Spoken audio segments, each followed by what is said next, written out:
Yeah, we on. We on. Okay.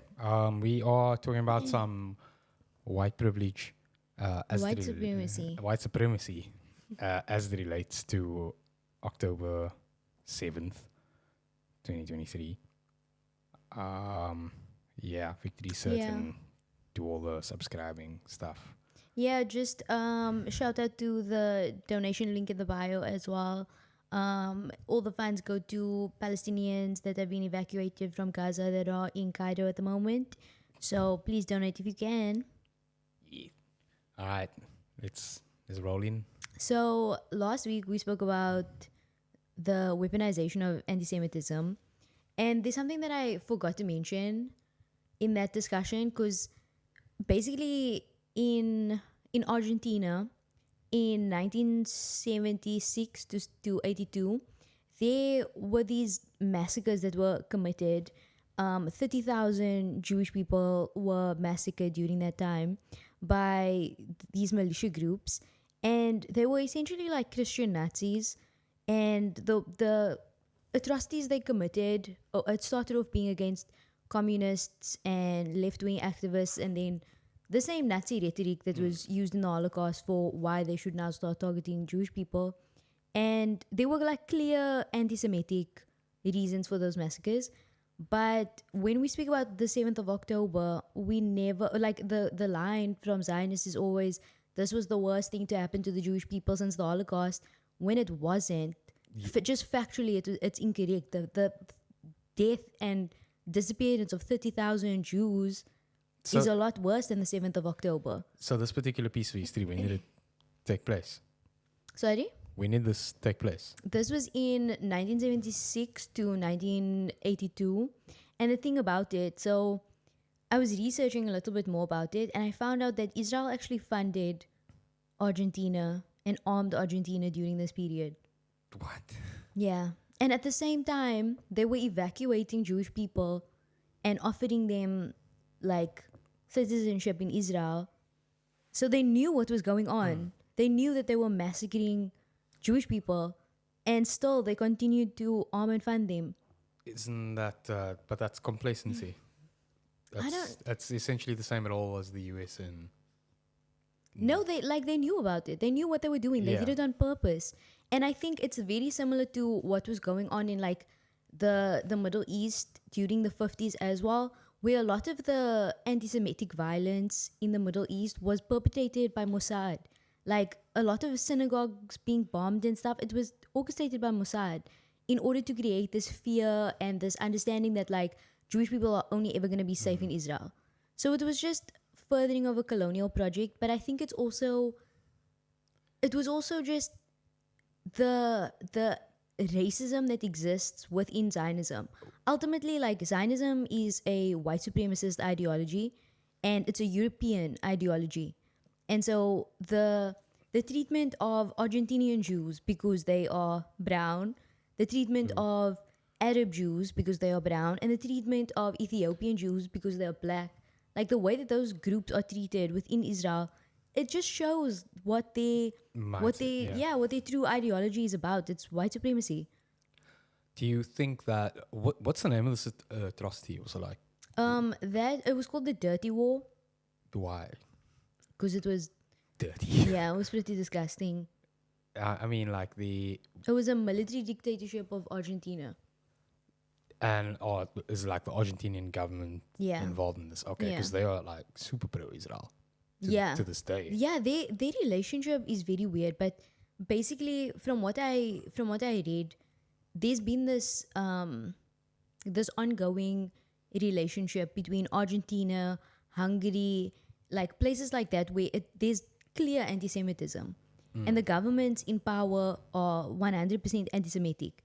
But the relationship that they have with Israel is not one of it's not ideological in the sense of like religious values or anything. It's ideological in the sense that they're both white supremacists. The same reason that Israel was best friends with the South African government, because on that level of ideology, they have great similarities.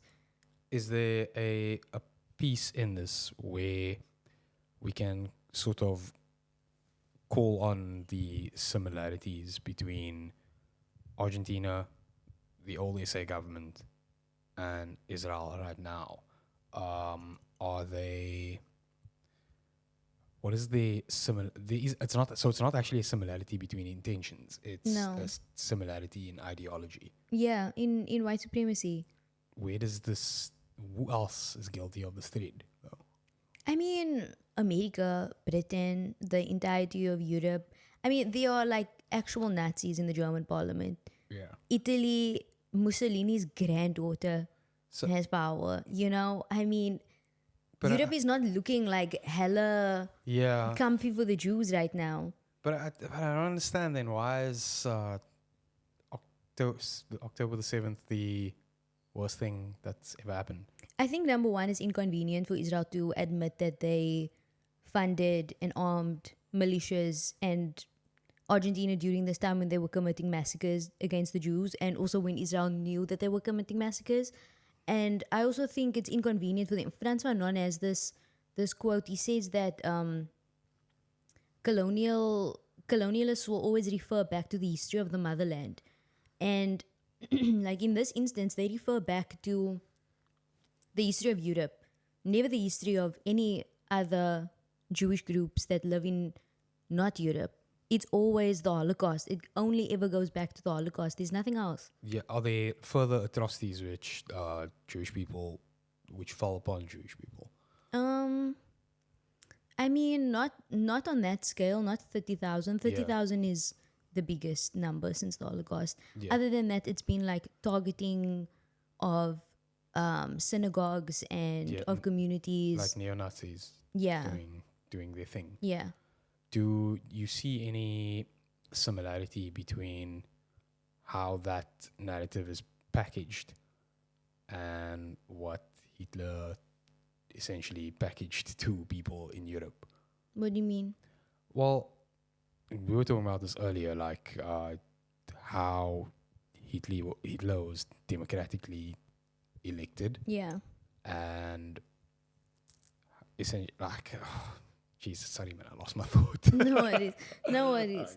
But essentially, like, what was so astounding to me about this was that there's a clear, like, if you, I'm not saying that the way that Jewish people have been treated by Israel is on the same level that the way that they've treated Palestinians, and I don't think that it's as bad as the way that they've treated Palestinians, obviously. But I think it's important to point out the fact that even Jewish people have been persecuted by the state of Israel. If it's not in Argentina, where they armed and funded militia groups that killed and disappeared 30,000 Jewish people, then it was the way that they sprayed DDT on Arab Jews coming into Israel, the way that they chemically castrated Ethiopian Jews coming into Israel.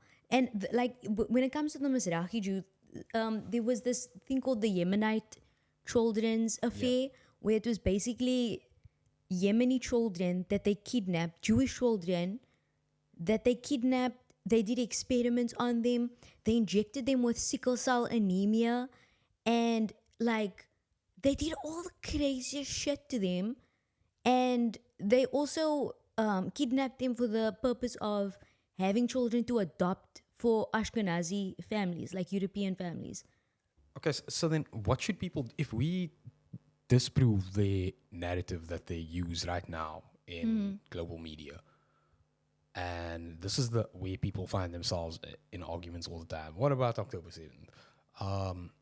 What are people meant to do now? Are they, because based on what you are saying, I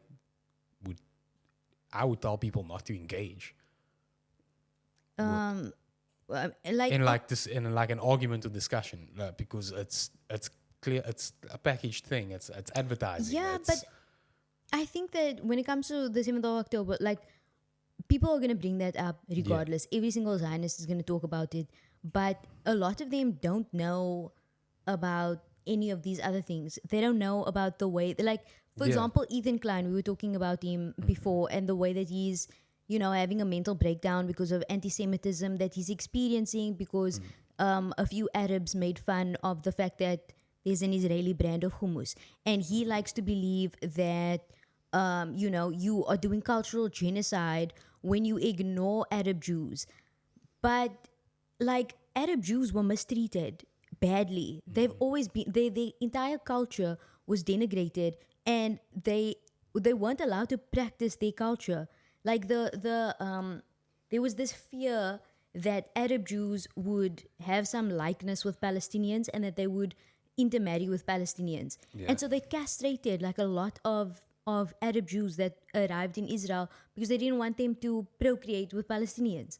So he can talk about his hummus and how, it's so rude that Yeah. people don't recognize that Israel, they have Arab Jews living there. So, I think of Israel like a celebrity that an agent is trying to promote. yeah, that's exactly what it is. Like you need to give it a story Yeah. of like difficulty, and it's almost like the Taylor Swift thing where she's like, Yeah. oh, she's always being bullied and all this.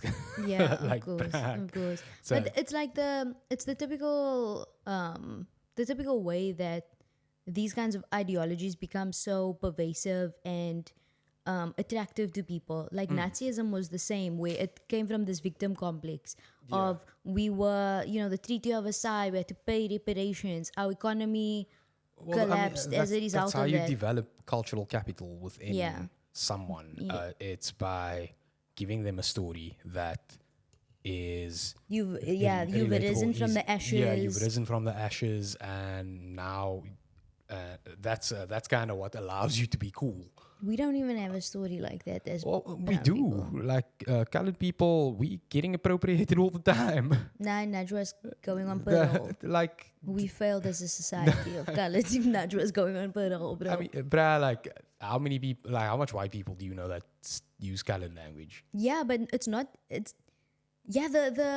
But I don't think that the appropriation of language means that we as a community have stopped being dehumanized. Like we're still dehumanized because of that language, specifically because they can appropriate the language, but we are still seen as ham if we do it.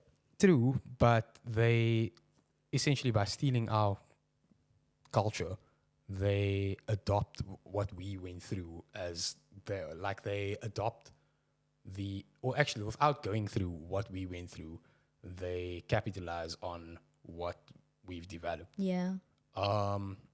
And that's with Israel, like it's a creation of a cultural capital, but Yeah. it's not translating. People are, Yeah. it's not connecting. Yeah. So And so Theodore Herzl, one of the early pioneers of Zionism, he wrote something called The New Jew. And it was basically this conceptualization of a new Jewish identity that wasn't based on the victimization experienced by the Holocaust, but still as a response to it. So instead of being this weak, Jew who's now like lost their dignity because you were yeah, targeted during the Holocaust, now you become this like very strong, essentially you become the Aryan race.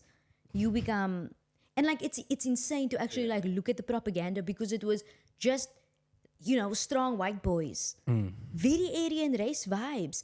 And I was reading about this and just seeing the way that that he speaks about it as, and it's a way for like, it's a way of justifying colonialism, but it's also a way to like recruit people into the IDF, because it's this idea that like we won't be subjugated ever again, never again. That's the vibe. We're gonna kill anyone who comes for us. Netanyahu says it all the time. Anyone who hits us, will hit them back. And it's like that's not really a military strategy, but fine. But this is the thing that's like been ingrained for so long, and I think that's also why Jews of color are persecuted and subjugated within the state of Israel, because it's not about Judaism and people of the same faith. It's about white supremacy. It's a colonial outpost at the end of the day. Yeah. And it's always been a colonial outpost.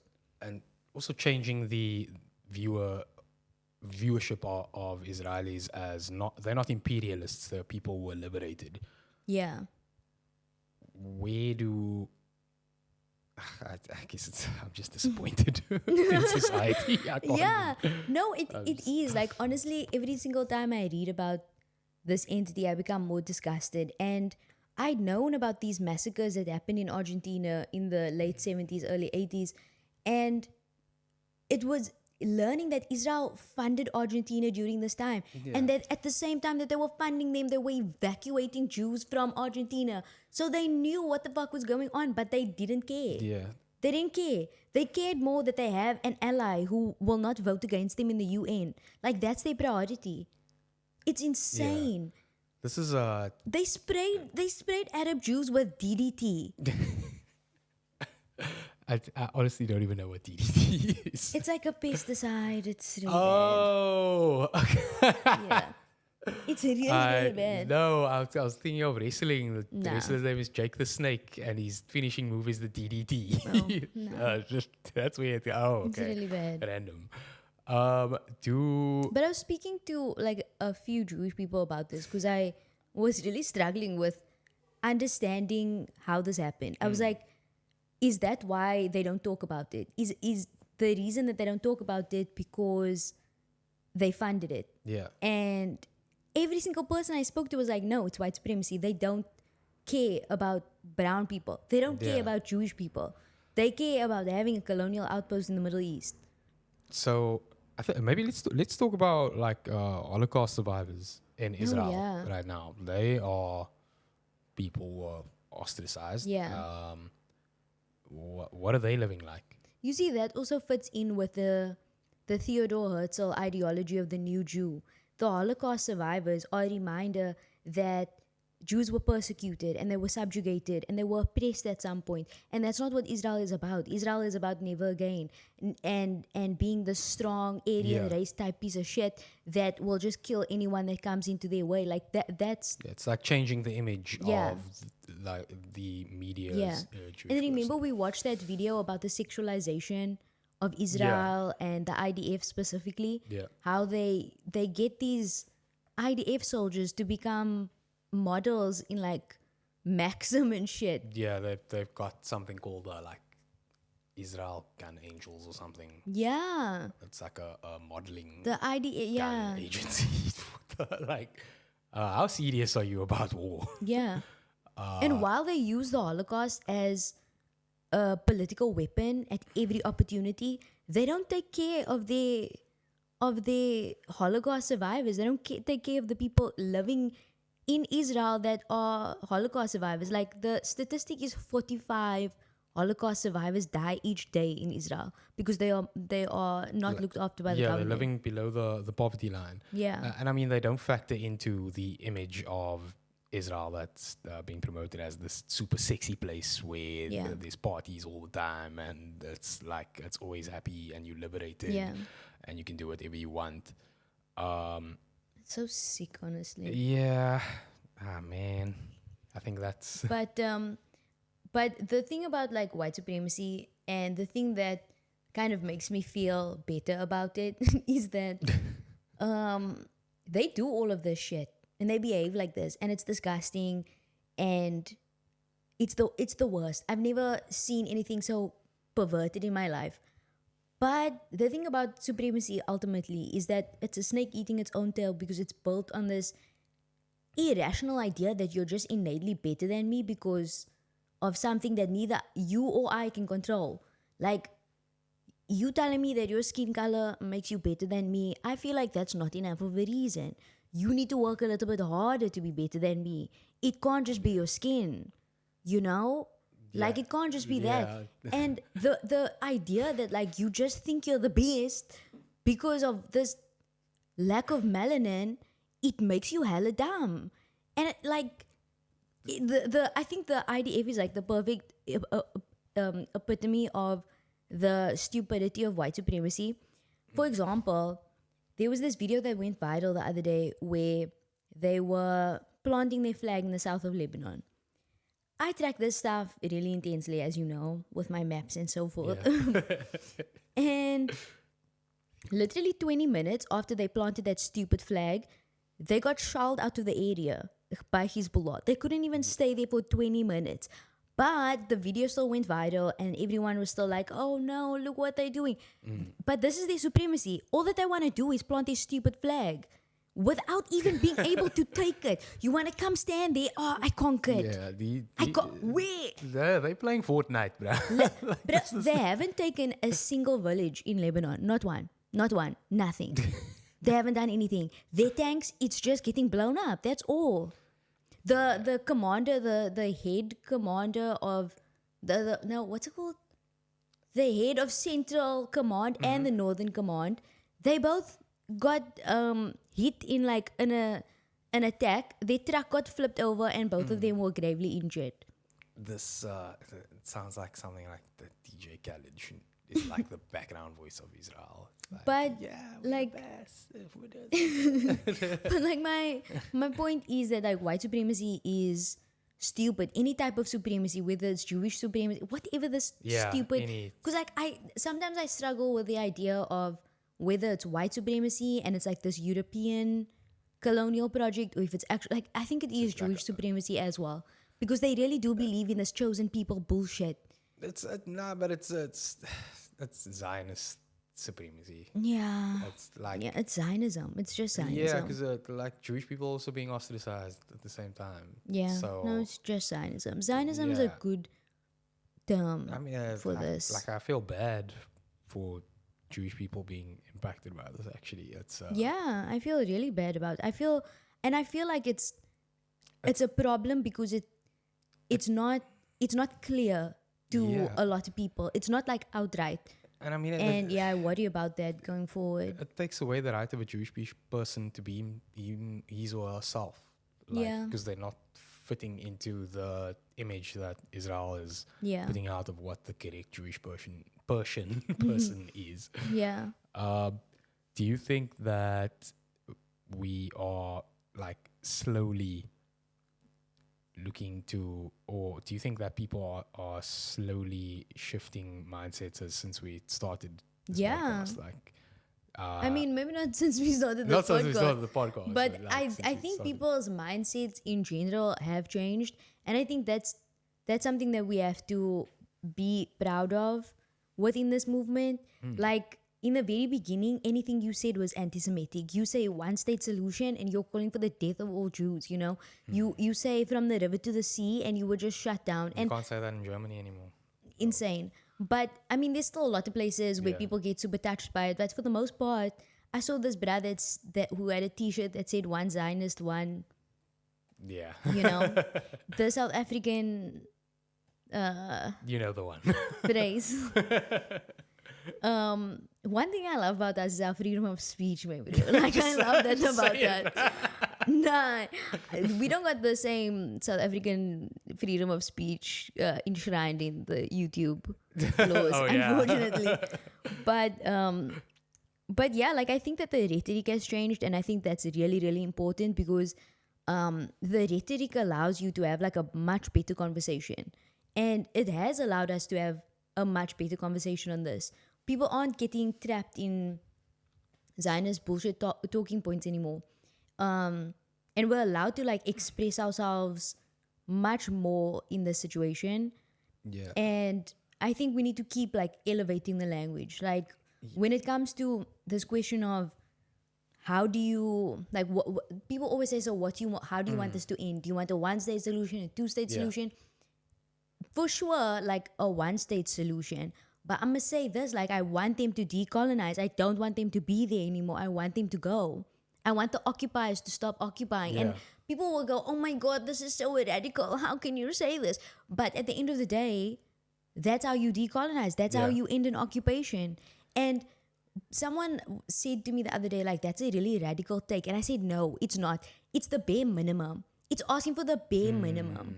Let's just be serious for a second. You can't keep using this word radical to like push people out from their position and to push them back and to silence them. To ask for your land to no longer be occupied by the people occupying your land is not a radical take. It's the bare minimum.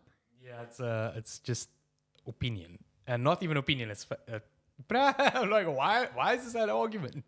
Actually, This is the thing. And like, I think I was telling you earlier, like someone came into my DMs and was saying, some stupid, Israel is the homeland of the Jews. And I was like, listen, I know that my ancestors were from Indonesia, Malaysia, whatever, but I can't go and just point at, a random island and say, give it.